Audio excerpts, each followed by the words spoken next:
पश्चिम बंगाल में पकड़ी गई ईसी की चोरी। बंगाल एसआईआर पर बड़ा खुलासा। ईसी ने छीन लिए ईआरओ के अधिकार। पहले से ही वोटरों को जारी कर दिए नोटिस। एसआईआर पर बड़ा खुलासा हुआ है। चुनाव आयोग अब चुनाव प्रक्रिया से जुड़े कानून को ही मानने को तैयार नहीं दिख रहा है। एसआईआर के नाम पर मनमानी कर रहा है। और ये मनमानी क्यों कर रहा है, इसके पीछे सुप्रीम कोर्ट में चल रही सुनवाई को भी बड़ा कारण माना जा रहा है, क्योंकि सुप्रीम कोर्ट ने कोई फैसला नहीं सुनाया है। इसलिए चुनाव आयोग के मन में जो कुछ आ रहा है वो कर रहा है। अब पश्चिम बंगाल को लेकर जो खेल हो रहा है उसका खुलासा हो गया है। टीएमसी का दावा है कि सब कुछ बीजेपी के इशारे पर हो रहा है। बीजेपी किसी कीमत पर बंगाल जीतना चाहती है। जो कुछ बीजेपी चाहती है चुनाव आयोग वो काम कर रहा है। चुनाव आयोग ने जो खेल किया है उससे पश्चिम बंगाल में 1.5 करोड़ से ज्यादा लोगों के वोट कटने का संकट खड़ा हो गया है। तो आज हम वोट चोरी पर हुए इस खुलासे को लेकर ही अपनी स्पेशल रिपोर्ट में करेंगे बात। नमस्कार, मैं आंचल। यानी पश्चिम बंगाल में एसआईआर की जो प्रक्रिया चल रही है उसमें स्थानीय अधिकारियों ने बड़े पैमाने पर वोट काटे जाने की आशंका जताई है। सबसे बड़ी बात तो यह है कि ईआरओ को दरकिनार किया जा रहा है, जबकि किसी का नाम वोटर लिस्ट से हटाना है इसका फैसला लेने का अधिकार ईआरओ के पास है। कानून ने यह अधिकार ईआरओ को दिया है, लेकिन चुनाव आयोग ने इसे बाईपास कर दिया है। ऐसे में सवाल उठ रहे हैं कि क्या ये सब कुछ केंद्र सरकार के इशारे पर हो रहा है, क्योंकि चुनाव आयोग पर विपक्ष तो यही सवाल उठाता आ रहा है कि वो बीजेपी के इशारे पर काम करता है। अब जब ईआरओ के अधिकार चुनाव आयोग सीमित कर रहा है, ये भी कह सकते हैं कि सिर्फ अधिकार को पूरी तरह से छीन रहा है, तो फिर ये सब कुछ किसके इशारे पर हो रहा है? एक तरफ पश्चिम बंगाल में संदिग्ध वोटर, यानी जिन लोगों के नाम ड्राफ्ट वोटिंग लिस्ट में शामिल कर लिए गए हैं, लेकिन अब उन वोटरों से सबूत मांगे जा रहे हैं उनकी नागरिकता के। वो साबित करें कि वो विदेशी नहीं है। इनकी जांच की जा रही है। उस प्रक्रिया की शुरुआत हो चुकी है। वैसे तो ऐसे संदिग्ध वोटरों को नोटिस भेजने का अधिकार ईआरओ के पास है, लेकिन पश्चिम बंगाल में चुनाव आयोग ने ईआरओ को ही बाईपास कर दिया है। ऐसे में इस बात की चिंता जताई जा रही है कि इन वोटरों की जांच कैसे होगी, और बड़ी संख्या में अगर वोट काटे जाएंगे तो क्या चुनाव आयोग जिम्मेदारी लेगा? नहीं। अगर सुप्रीम कोर्ट ने सवाल किए तो चुनाव आयोग इसके लिए ईआरओ को ही जिम्मेदार बता देगा, खुद पल्ला झाड़ लेगा और ईआरओ को ही फंसा देगा।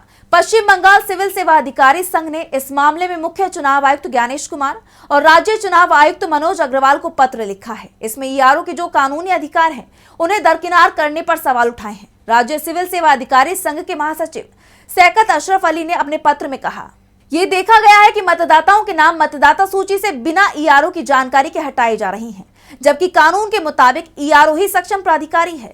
इस कार्रवाई से प्रभावित होने वाले आम लोग केवल ईआरओ को ही दोषी ठहराएंगे, ये जाने बिना कि आयोग ने ईआरओ को वोटर लिस्ट से किसी का नाम हटाने की प्रक्रिया से ही बाहर कर दिया है। संगठन चाहता है कि चुनाव आयोग कानून का पालन करे और पारदर्शिता बरते। अगर चुनाव आयोग किसी का नाम वोटर लिस्ट से हटाता है, जैसा कि उन्होंने अब तक किया है, तो उन्हें लोगों को बताना चाहिए कि ईआरओ इन नामों को हटाने के लिए जिम्मेदार नहीं है। नहीं तो लोग ईआरओ को ही दोषी ठहराएंगे। हम ये भी नहीं चाहते हैं कि किसी भी वास्तविक मतदाता का नाम हटाया जाए। पश्चिम बंगाल अधिकारी संघ ने जो मुद्दा मुख्य रूप से उठाया है उसमें कहा गया है कि क्या मतदाताओं की सूची से वोटरों के नाम मतदाता पंजीकरण अधिकारी की जानकारी के बिना हटाए जा सकते हैं, जैसा कि इस वक्त पश्चिम बंगाल में हो रहा है, जबकि कानून के मुताबिक मतदाता पंजीकरण अधिकारी ही नोटिस भेजने और ये तय करने के लिए सक्षम प्राधिकारी है कि कोई व्यक्ति वैध मतदाता है या नहीं। ये बात तो आप जानते ही हैं कि रिप्रेजेंटेशन ऑफ पीपल एक्ट 1950 में कहा गया है कि मतदाता सूची के मतदाता अधिकारी यानी ईआरओ ही मतदाता की पात्रता, जिसमें नागरिकता भी शामिल है, पर संदेह होने पर नोटिस जारी करने के लिए एकमात्र और सक्षम अधिकारी है। इस बार देश भर में एसआईआर की जो प्रक्रिया चल रही है उसके लिए चुनाव आयोग ने नोटिस जारी करने के लिए एक पोर्टल बनाया है। इसका पूरा कंट्रोल चुनाव आयोग के पास है, और इसके बारे में सबसे पहले खुलासा बिहार में हुआ था कि जब ईआरओ की तरफ से इस पोर्टल पर जाकर लॉगिन किया गया तो वहां पहले से ही भरे हुए नोटिस दिखाई दिए थे। नोटिसों पर ईआरओ के नाम तो थे, लेकिन ये नोटिस ईआरओ की तरफ से जारी नहीं किए गए थे। उन्हें तो इन नोटिस के बारे में तब जानकारी मिली जब उन्होंने पोर्टल पर जाकर लॉगिन किया, नहीं तो उन्हें इस बारे में कोई खबर ही नहीं थी। बिहार में इस खबर को बाहर नहीं आने दिया गया और एसआईआर की पूरी प्रक्रिया कर ली गई, चुनाव भी करा लिए गए। लेकिन बंगाल में एसआईआर की दूसरे चरण की प्रक्रिया की शुरुआत में ही इसका खुलासा हो गया। इसे लेकर टीएमसी नेता का बयान भी सामने आया है। आपको हम वो बयान भी सुना देते हैं, देखिए क्या कह रही हैं टीएमसी नेता। लोग इतना दिन से लोग वोट देते आ रहे हैं। अभी लोगों को ये प्रमाण करना पड़ रहा है कि मैं आपका नागरिक हूँ, और जो 2 साल 3 साल का जो प्रोसेस है इनको 1 महीने में किया गया। तो बीजेपी सामने से नहीं कर पाया, निर्वाचन कमीशन को व्यवहार किया गया पीछे के दरवाजे से निर्वाचन कमीशन जो कर रहा है बीजेपी के लिए कर रहा है। लोगों में कितना हैरानी हो रहा है। छोटा छोटा जो बात हम लोग बोले, जो वेन्यू दिया गया था निर्वाचन कमीशन के ओर से ऑल पार्टी मीटिंग में, वो वेन्यू भी चेंज किया गया। हमारे पार्टी को पता ही नहीं। मेरा अब देखिए ऐसा कि बहुत लोगों का हमारा पासपोर्ट है, मेरा पासपोर्ट है, तो इधर निर्वाचन कमीशन बोल रहे कि मैं नागरिक हूँ, लेकिन मेरा परिवार क्या, मैं नागरिक हूँ तो मेरा परिवार भी तो नागरिक होगा।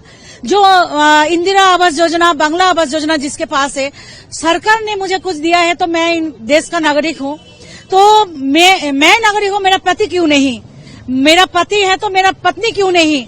तो ये सब छोटा छोटा क्वेश्चन तो लोगों के मन में है।